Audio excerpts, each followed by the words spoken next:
ఒక అందమైన గ్రామంలో ఇద్దరు స్నేహితులు ఉండేవారు. వాళ్ళల్లో ఒకరు దేవాంశ్, మరొకరు బాలు. బాలు, స్కూల్ అయిపోయిన తర్వాత ఏం చేద్దాం? దేవాంశ్, ఊహించుకు ఏం చేద్దాం? దేవాంశ్ ఇంకా బాలులు గ్రామంలో నడుస్తూ వెళ్తుండగా కొంతమంది పిల్లలు ఏడుస్తూ కనిపిస్తారు. ఏం జరిగింది? ఎందుకు ఏడుస్తున్నారు?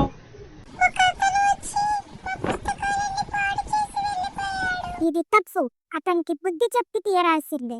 బాలు, కోపంగా కాకుండా మంచి మాటలతో ఆయనకు బుద్ధి చెప్పాలి.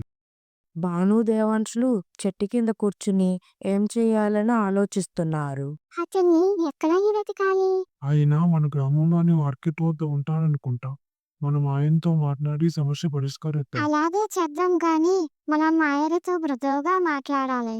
దేవాంశ్ బానులు పాడైన పుస్తకాలను తీసుకుని ఆ వ్యక్తిని వెతకడానికి బయలుదేరారు. రద్దీగా ఉన్న మార్కెట్లో దేవాంశ్ బానులు పుస్తకాలు పాడు చేసిన వ్యక్తిని చూశారు. అతను ఒక కూరగాయల వ్యాపారి. అతను వద్దకు వెళ్లి, అంకుల్, మీరు ఈ పిల్లల పుస్తకాలను పాడు చేశారు.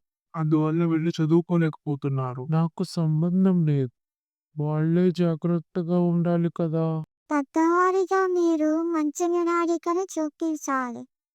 పిల్లలు చదువుకుంటేనే కదా వారి భవిష్యత్ బాగుంటుంది. మీరు సరిగ్గా చెప్పారు పిల్లల్ని. నేను తప్పు చేశాను. ఇకపై ఇలా చెయ్యను. ఆ వ్యక్తి పాడైన పుస్తకాలను సరిచేస్తాడు. మన ముందుకు సమస్యలు వస్తే వాటిని తెలివితో సహనంతో పరిష్కరించుకోవాలి. చిన్న చిన్న మార్పులు పెద్ద ఫలితాలను తీసుకువస్తాయి. ఆ వ్యక్తి పిల్లలకు కొత్త పుస్తకాలను అందచేస్తాడు. సమస్య వచ్చినప్పుడు ప్రేమతో, సహనంతో, మంచి మాటలతో ఎదుర్కోవాలి. అదే నిజమైన విజయం అని భాను దేవాంశులు మనకు తెలియపరుస్తారు. మీకు నచ్చితేనే లైక్ చేయండి, సబ్స్క్రైబ్ చేయండి.